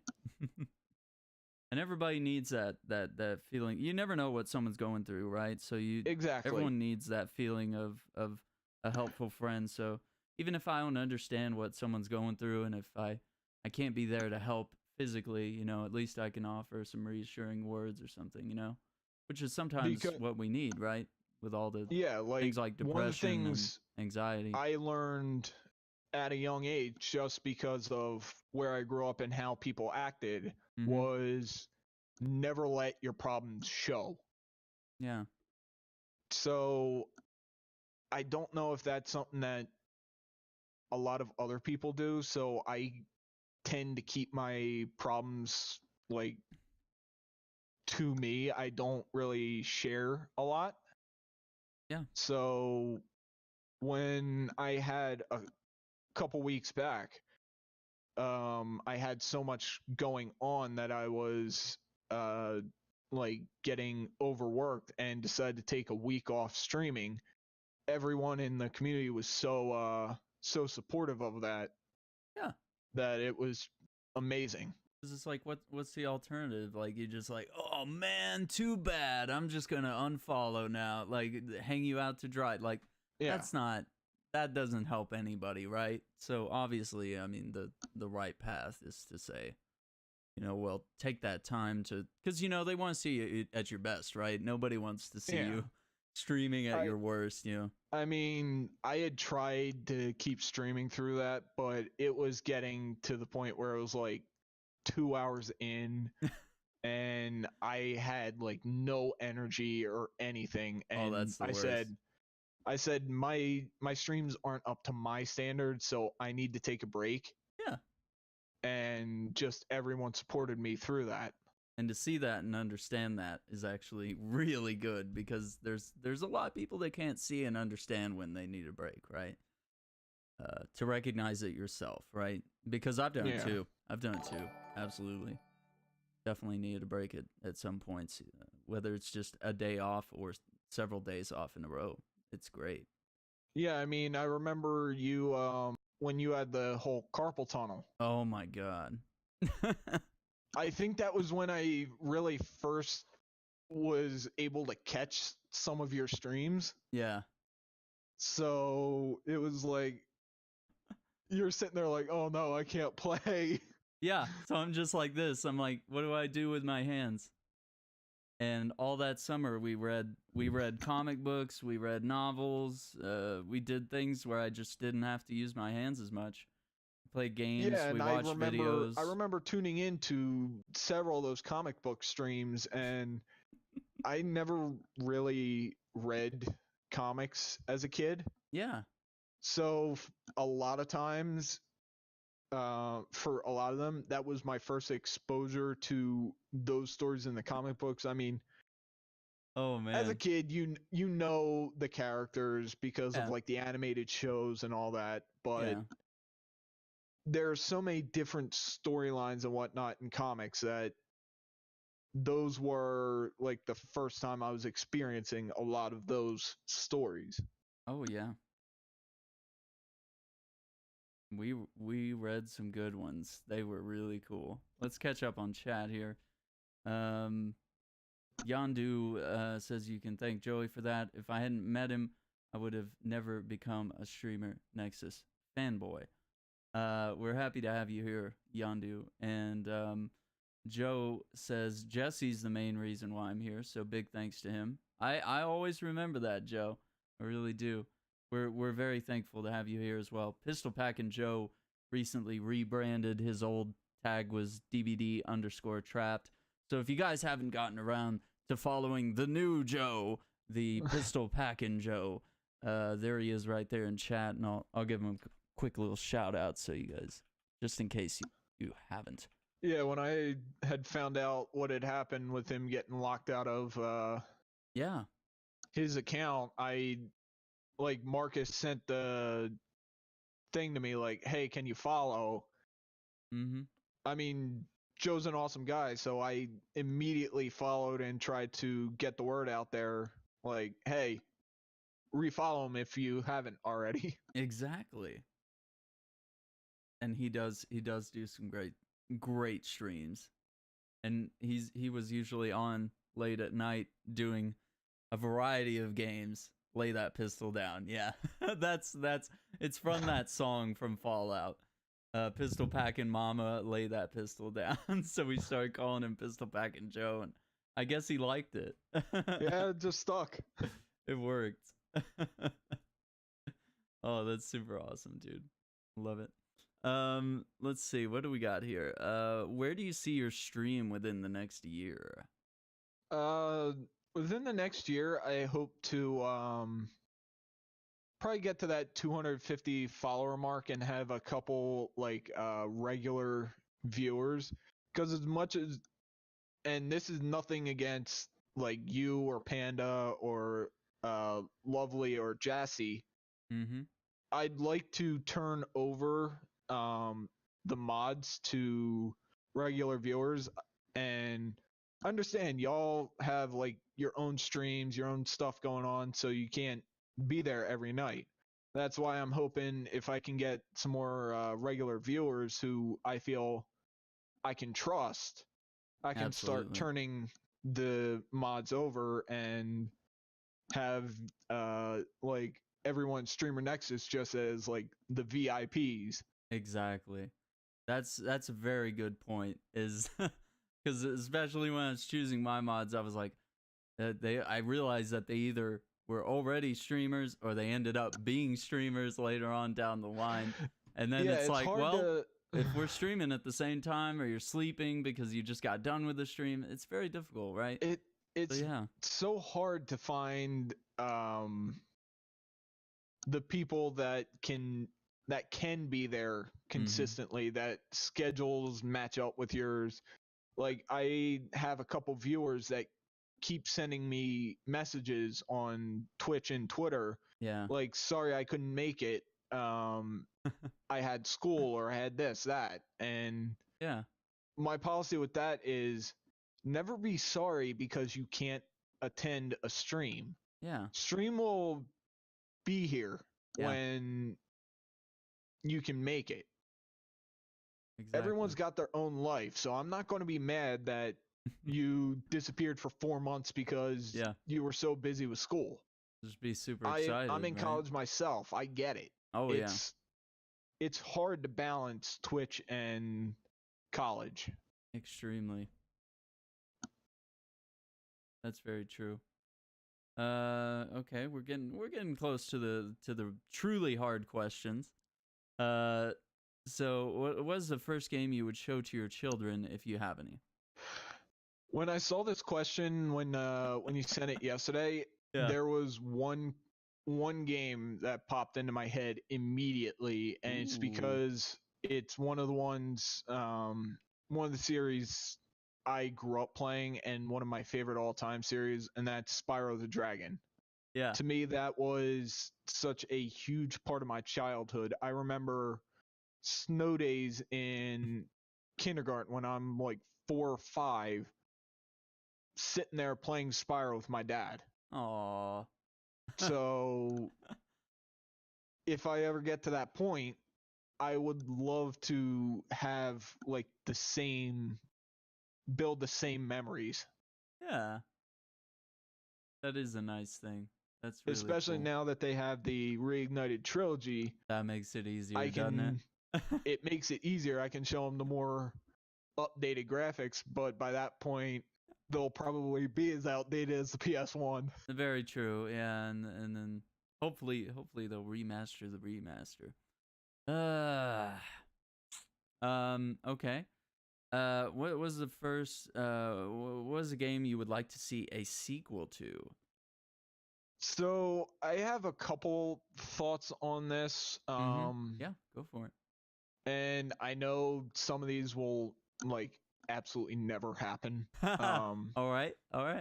As far as I'd love to see a DLC for Far Cry 4. I've probably mentioned this before. And like it doesn't really give you a choice beside the whole wait for pagan where you end the game within like 5 minutes or you side with the golden path and escape. I'd love to see a DLC for Far Cry 4 where you do wait for pagan and then you play through the game on the Royal Army side instead of Golden Path. Yeah. I'd love to see that. Granted, they're Far Cry 5 and New Dawn, so it's never going to happen. But yeah. And as far as games, I'd love to see sequels to. So Saints Row is another series I absolutely love, and I was not the biggest fan of what was it? The spiritual successor to it. I can't remember what the game was. That Agents of Mayhem? Yeah, Agents of Mayhem. I was not a big fan of that. To me, what happened there is they lost a lot of the spirit that made Saints Row so fun. Yeah. Oh, Uriah is an Agents of Mayhem guy. I knew it. I knew if he was still lurking, I was like, that's just my personal preference. If you enjoy it, more power to you. Absolutely. But I love the zaniness and like the story of Saints Row like 2, 3, and 4. Yeah. And I just feel they lost some of that with Agents of Mayhem. Interesting. What the what? He's gonna need to process that for a minute. Well, tell us a little bit more about Agents of Mayhem to kind of clarify. So, to me, what made Saints Row, like, so good was the customizable boss that let you just go out, do whatever. Agent Agents of Mayhem put, like, I never used like any of the Saints as like tagalongs. I did everything myself, and I mean, Saints Row 4 was absolutely insane. They full on jumped the shark with that one. I mean, dubstep gun, that alone wild. says It says a lot, says doesn't what it? you need. But if I remember right, Agents of Mayhem is based off one of the endings to Saints Row Get Out of Hell, where they basically just reset the universe, and now you're all like cops and agents, and the Saints were a street gang. There's no getting around that. If you ever played Saints Row 2, that one was, whew, that was gritty. That was full on, like, a gang game. A lot of stuff happened in that. Yeah, absolutely. So just that twist in the franchise. I mean, if Agents of Mayhem was its own game and not labeled as a spiritual successor to Saints Row, I think it would have done a lot better as far as sales, and it wouldn't get so torn apart. I think Agents of Mayhem is a fine game on its own. Yeah. Okay. But I just don't like it as a successor to Saints Row. Yeah. And Uriah's response is everything is love. He's calmed down. but yeah, well, that's been the trend for the year. Everything is love, right? Yeah, that's a very interesting perspective on that game. We have to think on that, and I actually need to give that game a shot. I need to try. And then, of course, there's the ever popular I want to see GTA 6. Oh yeah, yeah. GTA 6 and Borderlands 3. Hopefully, we get some Borderlands 3 news at the end of the month. I imagine we might get a couple years out of Red Dead, but yeah, I'm excited to see about Borderlands Red Dead, as well. Speaking of Red Dead, I actually just had this discussion with some of my friends a couple days ago. Red Dead Online right now feels like GTA Online when it launched. Yeah. Where it's fun, but there's not a lot to it. Yeah. I don't think GTA Online really hit its stride until they came out with the heists. And that was a long time. That was a good year and a half after GTA Online launched. And now it's full of content. Like there's now almost it's so too full much of to content, do. so much stuff to do. And money is scarce. Yeah, you have to earn that money by really grinding. And that was my big problem with GTA Online when that came out. Yeah. It was so hard to get money that it just, like, it drained you trying to get enough to get some of the better stuff.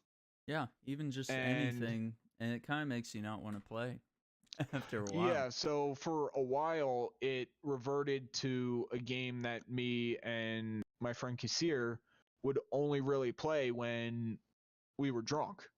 Yeah. We'd get drunk, hop on GTA, and mess around for a couple hours. Yeah. All good fun. Absolutely. Okay. What video game character, if any, would you could be a friend? Which one and why? That one was a tougher. That's the hardest question out of the whole bunch, I think. And I know a lot of people won't know who she is. Okay. because she does come from Star Wars, and that was the game that I played for so many years. One of the beginner companions you can get as the Sith warrior vet. Mm. She's snarky, fun, uh, always joking around. I feel like she'd be someone that's always like fun to hang out with. Yeah, I like that. Got any others? If you've got more than one. Yeah, that was one I thought of. A lot of recent games to me, there wouldn't be too many characters because a lot of games anymore are you customize the character. Your character is your own, Yeah, which true. I mean, I love that in the fact that it gives you freedom to make your character whatever you want. Yeah. But at the same time, it's kind of lost that connection about learning who a character is, what makes them tick. Because you're just really a silent protagonist. Or in the case of the games like Mass Effect, yeah, you can create male or female characters and have your own responses to stuff, Yeah. but I don't really connect Yeah. to them as a character. I connected more, I think, with Commander Shepard because I think at first I tried making a character and I was like, this feels weird. Like, let me go back and see what Commander Shepard was Yeah, about. if you do, And then I ended up like liking the that. base characters in like that in Mass Effect, then yes, I think I could. Because the way some of my friends play it is like the snarky Shepard, not like Good pure like lawful. renegade, but not Okay. Paragon. Yeah. So just someone that knows how to have fun, but at the same time isn't like rules and regulations or pure evil. Right. Exactly. Like that kind of character is the one I could get along with. Okay. Yeah. Joe says, I made FemShep. Yeah. Dude, FemShep was cool too. Absolutely. Yeah. 100%. I mean, I just feel like a lot of times most of the characters that are voiced by like Troy Baker and Nolan North, a lot of times those seem like fun characters. A lot of them I don't know that I'd hang out with. Pagan Min being an example. I wouldn't hang out with him. Yeah, right? But there are so many good characters. It's really hard to narrow it down to who I'd be friends with because I know in a lot of these situations I'd get along with them, but as a counterpoint, you're not so sure if they would get along with you. That's true. That's an interesting viewpoint on that. I tried to think of it Yeah. like as an actual friendship. Would you be able to get along with each other? Would you be able to How good actually of a be friend is friends? Darth Vader, right? When he force chokes you. Oh yeah, just let me go make friends with Emperor Palpatine. I Yeah. want to taste of some Sith lightning today. He seems nice. Yeah, so let's see. Next question here we've got what is if you could only stream one game, what would it be? We're talking longevity here, something you could see yourself constantly playing. Longevity, I could narrow that down to 2 games easily off the top of my head. Okay. And from there it would be a challenge. Sure. Because Borderlands 2 has such replayability, different guns, all the different DLCs, different characters. Mm-hmm. But at the same time, it's going to be the same story over and over. Yeah. The other game would be Overwatch, because at least with that, every match is different. You experience like different things every time you go in. It's never going to be the exact same. Very So that true. gives a bit of randomness to keep it fun. Mm-hmm. I think that's our most common answer so far. Yeah. I mean, is Overwatch. Streaming one game is kind of hard to do because there's only so many times you can play through a story game and still get enjoyability out of it. Well, and I think as a variety Before the streamer, story, it's you really know the story. yeah. And if you play one game for too long, I mean, for me, I just go out of my mind. I mean, if you had asked me this question few years ago when I was still doing raids and everything in Star Wars, I would easily be able to say Star Wars because we did different like 2 raid nights a week, different raids, flashpoints, all this different stuff, and it was all different. There was no you had the dailies to make money and like comms to buy gear, but at the same time, that was enjoyable. Now, not so much. Yeah. That's why I've kind of gotten away from Star Wars, just because there hasn't been a lot besides like full-on single-player content coming out. Okay. Joe says Overwatch is his go-to as well. I think that's very true, and they've added new maps, new characters. They've monitored the game's health over the years, right? Always been not to mention working out that. one of the other keys that would make me pick Overwatch is the ability to play with friends. Mm-hmm. Like, there will be nights where I'll just hit up Panda or Blue or Joey and be like, hey, want to play some Overwatch on PS4? Yeah. Or not PS4, PC? Yeah. And we'll play that. Recently, I joined Lake for her, I think that was her charity stream for her friend. Yeah. And I played Overwatch on PS4. So it's a game that really does change. You can experience it different ways with friends.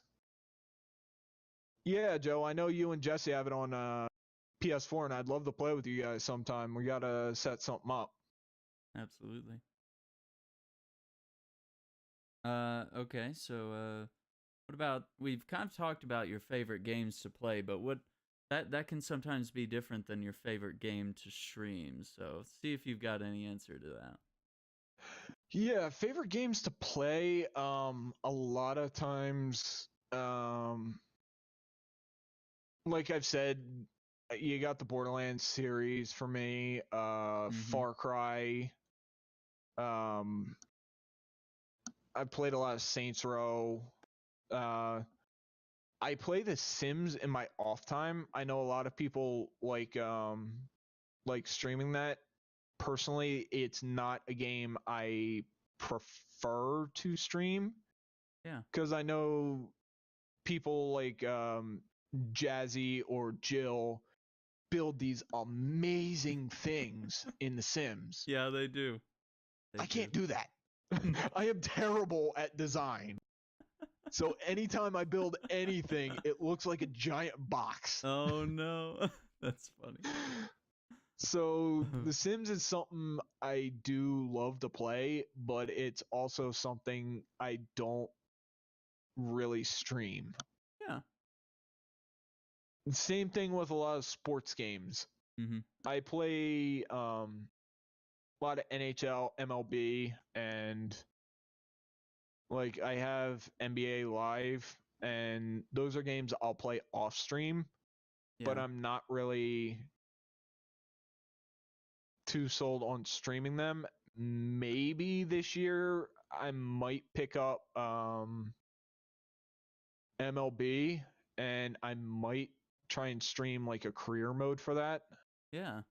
The career modes have been really interesting in some of these sports MLB games. MLB, I think, has the best career mode out Hmm. of any of them Wow. because it takes time to progress. You're not the problem I always have with like NBA Live or NBA 2K or NHL is within a couple games you're in the starting lineup and as a star, and I can like I've played it on Wow. the toughest difficulties, and it's against a computer, it's easy to find out what works and just exploit that. Oh, man. And to me, that's no fun to watch on a stream. Yeah, for sure. MLB has something different every time. Like one of my favorite streamers before I found Streamer Nexus and started streaming myself is Gold Glove. Mm-hmm. And he plays through MLB every year with a career mode. Hmm. And those are always enjoyable to watch. Hmm. Interesting. But recently, as far as my favorite games to stream, it's been a lot of Anthem, Overwatch. I do have my like single Sunday.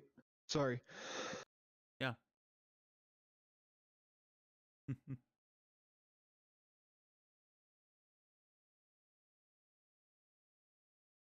Sorry about that. Tickle in my throat. Yeah, go ahead.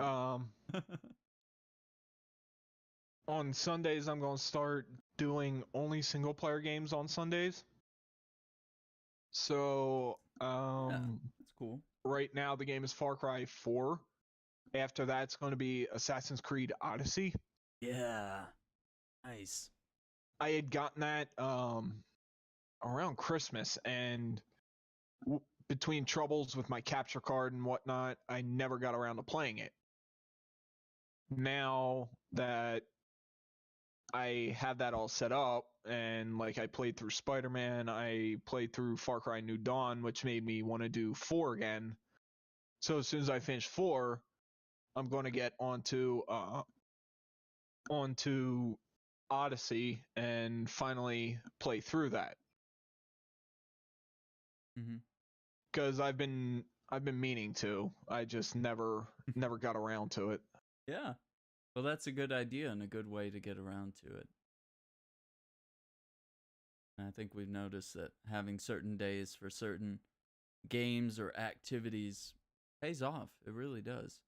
Yeah, because the problem I was running into is I was trying to do story games twice a week, Mm-hmm. and most recently with Far Cry, like I was doing that the other day, and after about 2 hours, I'm like, I really just want to go play a game with my friends.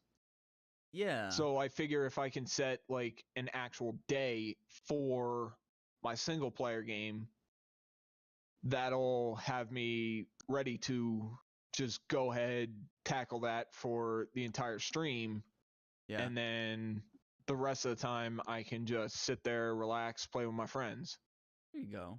And whoever else would like to join. Absolutely. I like that.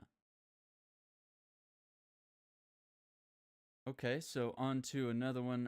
What are the best and worst game purchases you've ever made? Best game purchases. Yeah. One I'd have to say is a game I mentioned earlier, Ghostmaster. I've had a lot of fun with that, and that's something I originally played as a kid, and I actually picked it back up on Steam because I don't know where the actual disc is. Hmm. But I picked it up on Steam again for like $2, and it's Wow. just like, okay, deal. Deal. And this was years and years ago, back on the PS1. It was a game called Jersey Devil. That sounds familiar. It's a game that I've never been able to find. They never have it on the PlayStation Store as one of the classics. Huh. But I remember playing that as a kid and just having a blast. It was like a darker game. Hmm. Still kid friendly, but it was just like a darker tone than anything else I had played to that point. Hmm. And I just loved playing it. It's been years since I did, but Yeah. and then worst game purchases. Yeah. I'd have to go immediately towards Battlefront, the the original, Oh like not man. original back 2000s, the original one on PS4. Yeah, the one they That to did a me couple years ago. Yeah. that to me felt like a copy pasted version of the Battlefield games with Yeah. with just Star Wars skins over everything. I think they did a much better job with the second one, Yeah.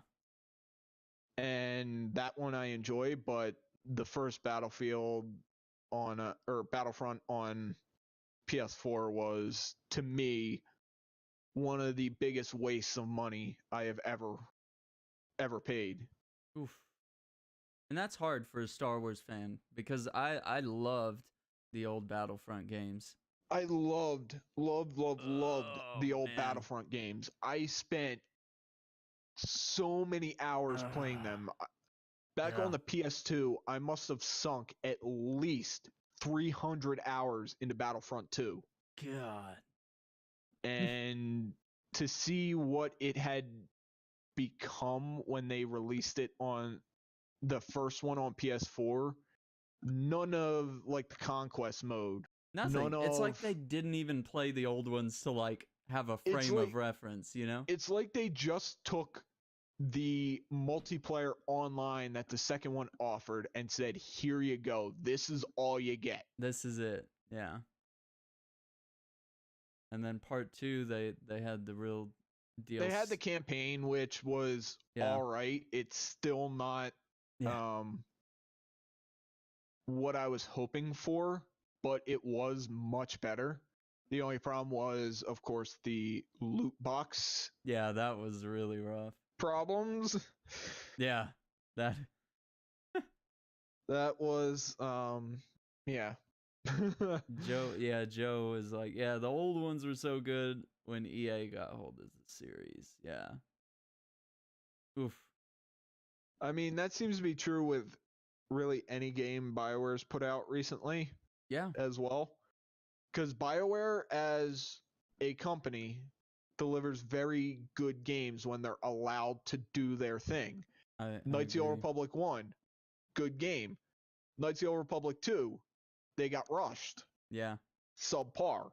Yeah. Star Wars The Old Republic was BioWare. Yeah. Originally, it was going to be a good game, but EA wanted to turn it into a World of Warcraft killer. Not going to happen. WoW I has don't been think around for anyone's way too long Yeah. for any game to come along and be a WoW killer. No. Dominance. They should have done their own thing and let them just kind of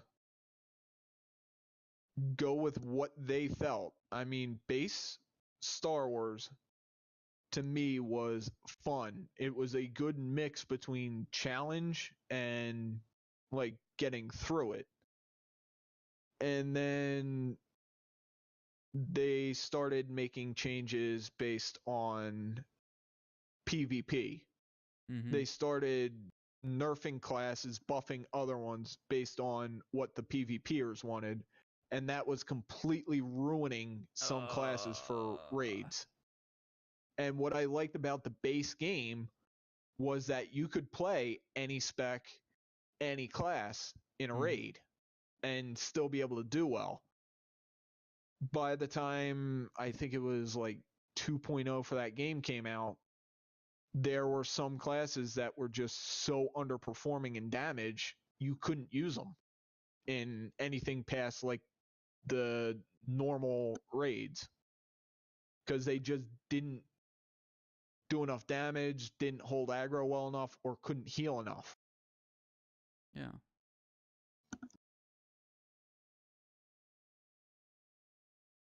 Anyway, I went off on a tangent, but yeah, No, that's a good tangent. I think Dang. that's like the first Battlefront on PS4 is probably one of the Oh, the worst I've ever spent money on. that it's up there for me as well. I might have some games. I can't think of any right now, but I might have had some games that were just horrendously just. I mean, most everything that's on my computer now, Yeah. besides I have World of Warcraft, I have Star Wars, The Old Republic still on here. Yeah. Most of that stuff I play or was free. Yeah. So I can't sit there and be like, "Oh, this game's terrible." It's It was garbage. free. Yeah, it was free. Very I true. didn't spend money on it to get it. Yeah, I think it's that question is kind of meant to target games that you went in expecting a lot and you spent money on it and then you just got the exact opposite out of it. And that to me is what the first Battlefront was. Yeah. You went in expecting a return You to just knew what you wanted. The Battlefront 3 that we had been I waiting for wanted years. Battlefront 3. I wanted them to take what made Battlefront 2 great and make it better. Yeah. And they just went the And then we got complete opposite direction. Battlefield skins. Yeah. They Oh, went Battlefield with Star Wars skins. Okay, next question. Let's get there. Which streamers inspire you? That one is. So I'm going to go with some inside the Streamer Nexus community and a couple that are outside. Good. Yeah. Because as far as what introduced me to Twitch was Gold Glove and Gassy Mexican. I watch them all the time. Yeah. When before I even really knew Twitch that well as a platform, I would watch their streams all the time. And what they've been able to do, the communities they've been able to build, is something I aspire to do.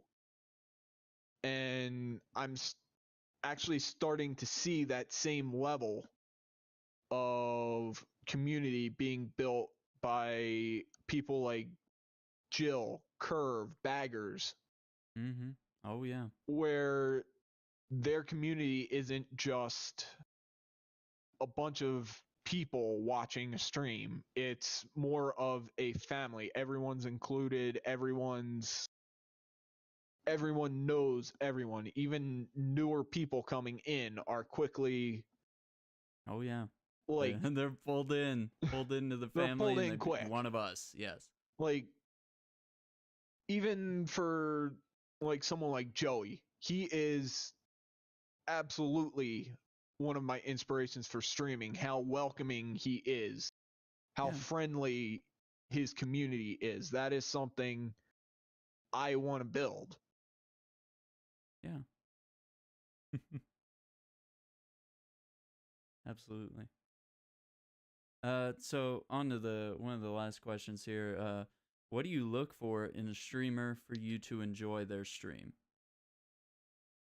I think I touched on it a bit earlier when I mentioned I had looked at some of the smaller streams before finding Jill's. The biggest thing to me is to be welcoming. You don't have to be the best at gameplay. You don't have to be the most energetic.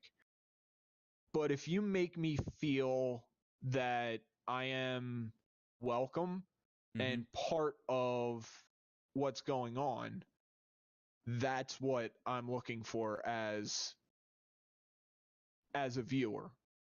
That's what a streamer should, to me, be. Someone that's having fun with what they're doing and helping their community have fun with them.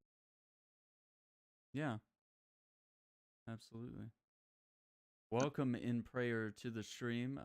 If anyone in chat has any extra questions that you'd like to ask of Sim or either of us, you got any questions, bring them on. Yeah, bring it on. Topics of discussion. That's pretty much the general blueprint right there of the format we like to go through, but we can always keep talking a little bit about other stuff. Yeah, I have no problems. Anyone has any questions for me? Anything they want to know more about? Feel free. Absolutely. And guys, you should definitely follow Sim. I'm gonna give him the shout out. Although it should be obvious, he's here. But yes, definitely check him out. He was last playing Overwatch. Nice. What do you find difficult about streaming? Ooh, that's in prayer asking that. Yeah. What I find difficult about streaming is what I also find the most rewarding Mm-hmm.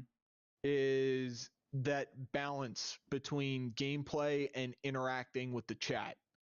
Okay. Because it's very easy, especially in a single player game or even a multiplayer game when you're playing with friends, to get sucked into what you're doing and ignore what's going on with chat. Oh yeah. So to find that balance that lets you still enjoy what's going on, but be able to interact with everyone is one of the most difficult things I've had to face. And well, to be honest, if we're just going straight difficult, I'd say the 24-hour stream is a nightmare to get through. Oh man. Ugh. What do you think is hard about that? Yeah.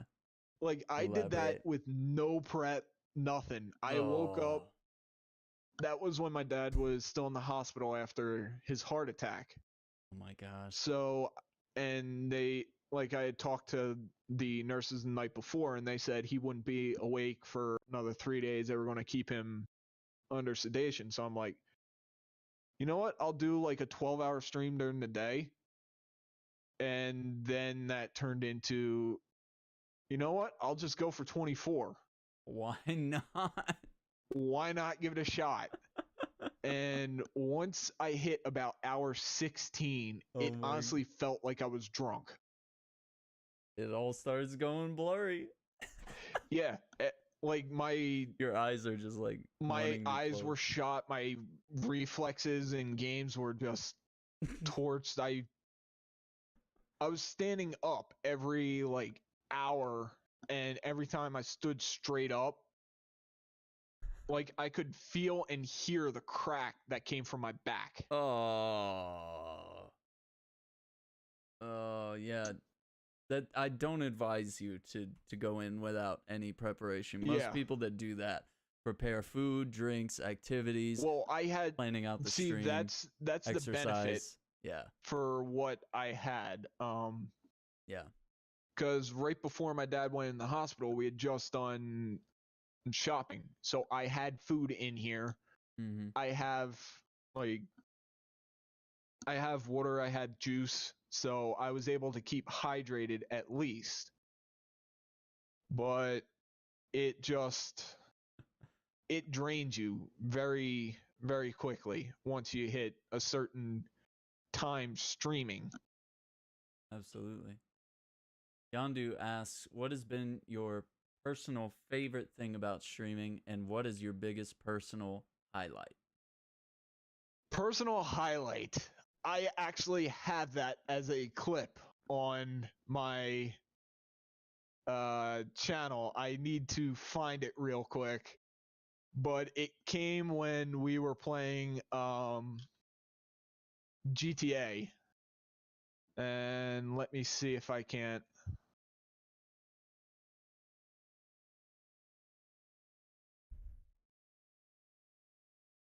I linked it in the chat or in the call, but okay. Will I get banned if I post? Yeah, let me make sure you don't.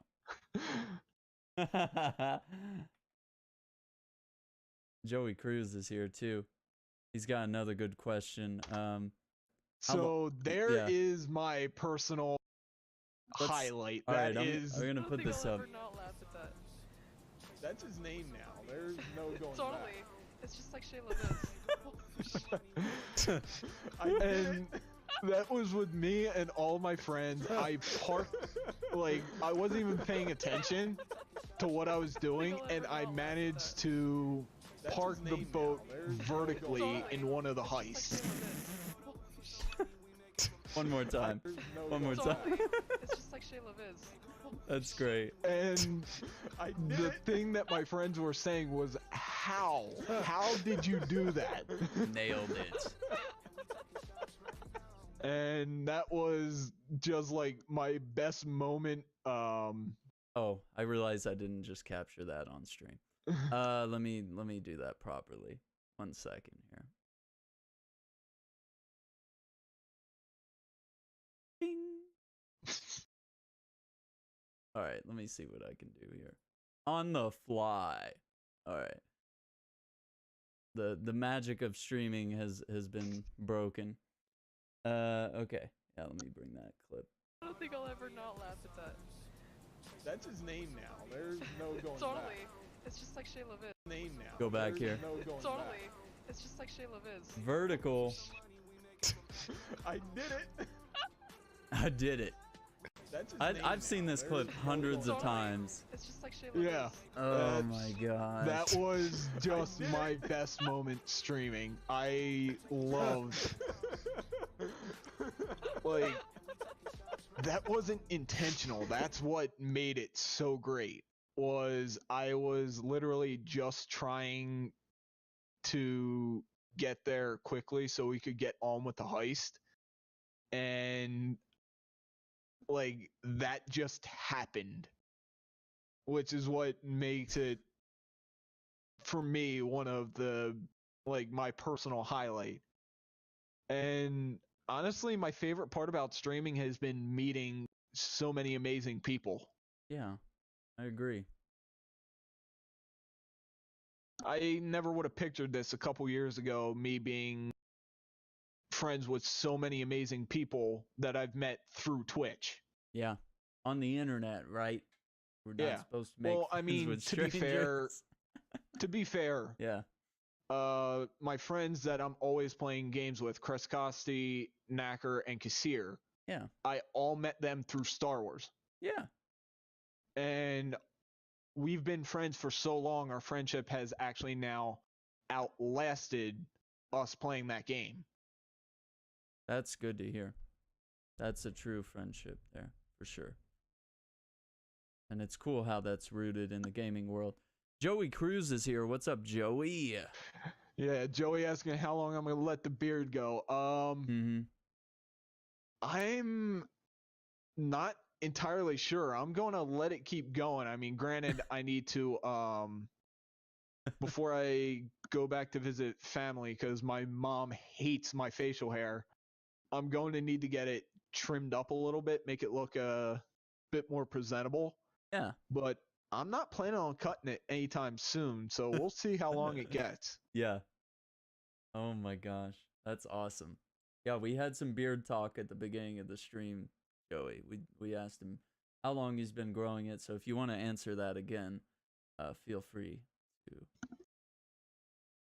Yeah, no problem. I started growing this, I want to say about a week into August of last year. I just decided, like, hey, I'm young enough. I don't have, like, gray hair. And to be honest, when I was in college the first time, Yeah. I could not get a beard to grow for anything. Like, it would just grow in, like, really patchy. Yeah. So now that I'm getting a bit older, Uh-huh.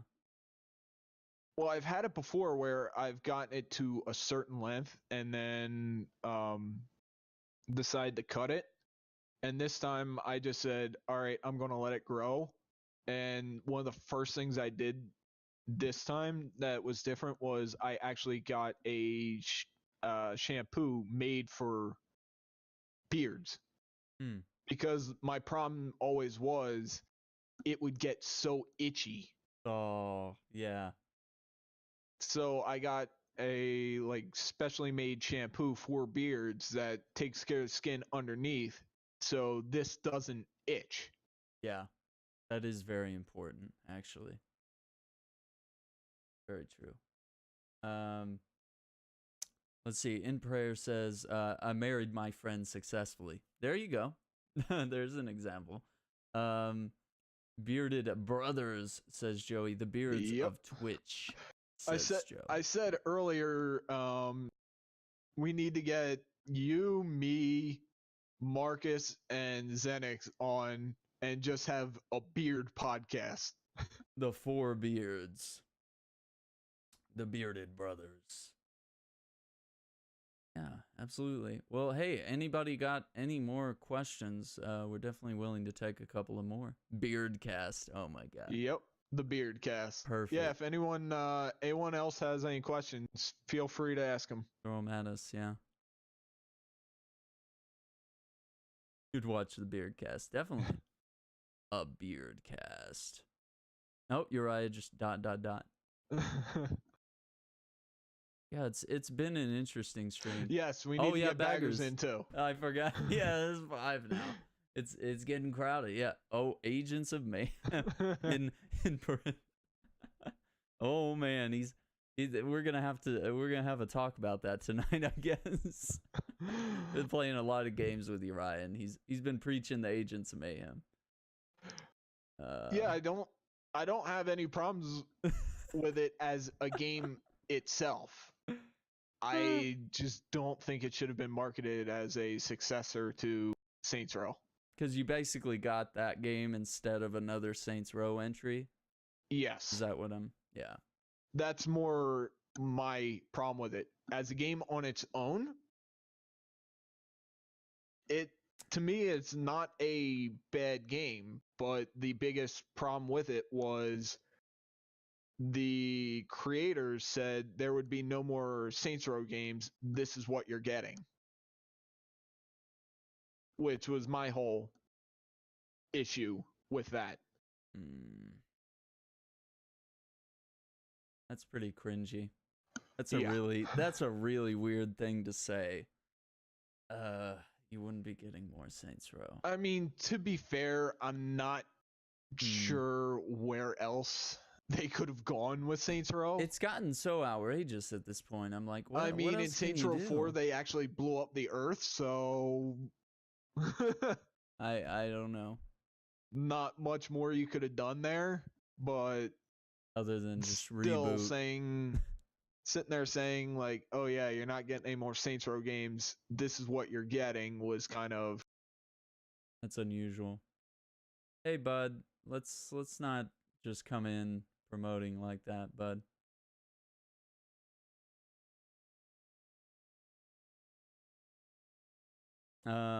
Division drop after we disbanded, bro. What's that? I guess I was playing Division with Uriah, so maybe something happened.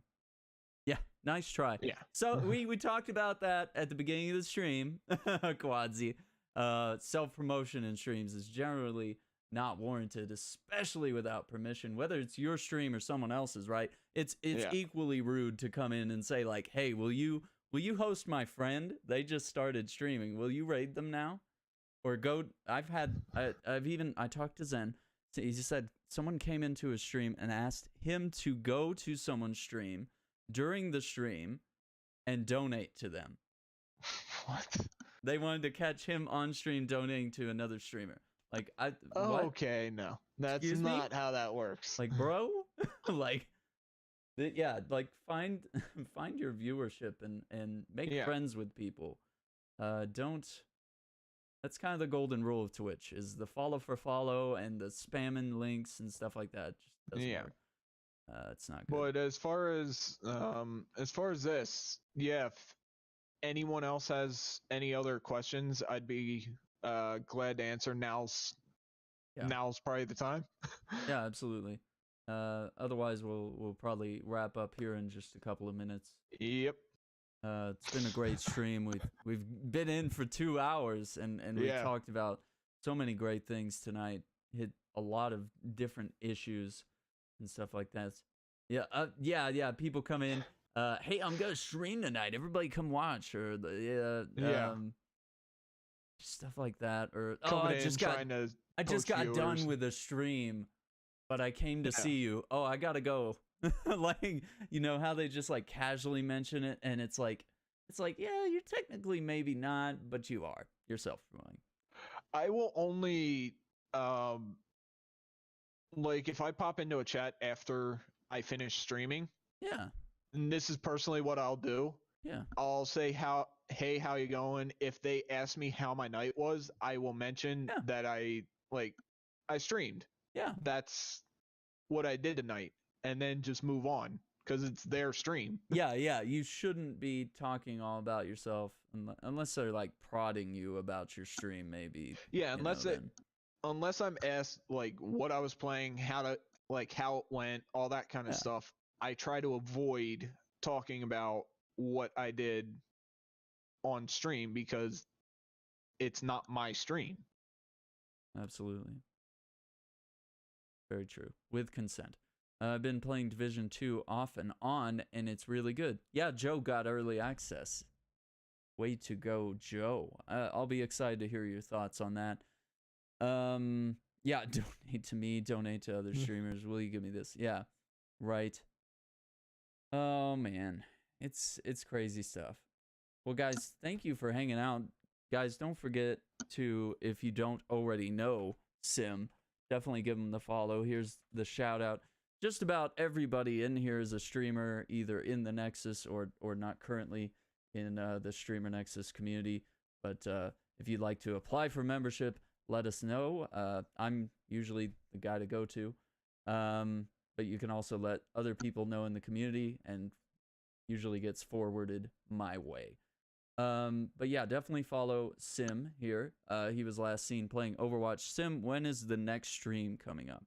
The next stream, I was thinking about possibly doing one tonight after we finish, but I was not expecting the podcast to go for 2 hours. Yeah, I was So- saying usually an hour and a half, but it sometimes it does get out of control. But So normally I stream 5 days a week. I do Tuesday, Thursday, Friday, Saturday, Sunday, with Mhm. Sundays being reserved for single player games. But due to work schedule that sometimes fluctuates, so I won't be streaming Saturday, but Okay. I will still be going Thursday, Friday, and Sunday this week. So definitely catch you Thursday. Then will be the next. Yes, that will Next be the stream. next stream, and I will likely be doing some Anthem on Thursday. Nice, hitting up that Anthem on the PS4. Yep. Well, guys, let's see if we can take this onto a raid to somebody else. Let's see if anybody in the community is live at the moment. Let's see. I got, at least on my sidebar, I think I got Jill and Curve.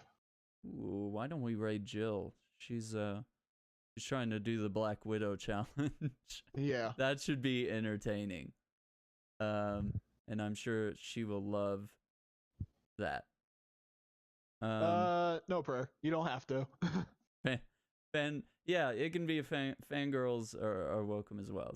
Me and KB Falcon are the heads of that. Anyone wants to join? They just need their fan club. fan You club. could just say fan club. That way it's multi. Okay. The title is a work in progress, right? Well, thank you guys for coming by. Thank you for supporting this podcast. It's really great. We appreciate everyone stopping by and providing the conversation, as this is sort of a back and forth. You know, I'm asking questions of the interviewee, but, you know, it's also nice to interact with people in the community and for you guys to get to know our guest, or in this case, Sim, a little better, right? Yep. So please follow this channel if you like that content as well. Don't forget to follow Sim himself. We will have guests trying to rotate in just about every week. We'll try to go through a different streamer in the community. And thank you guys for watching. We'll go ahead and get a raid going. I don't know that I've made any raid commands for the Nexus yet, so I'll get on that. But just, you know, share some love with It's Only Jill. Yep. Before we go, I just want to say thanks, Aaron, No and problem. thank you to everyone who showed up, had questions, interacted. You're all awesome. Absolutely. Much agreed. Take care and have a good night, everyone. This is it for us. Take care.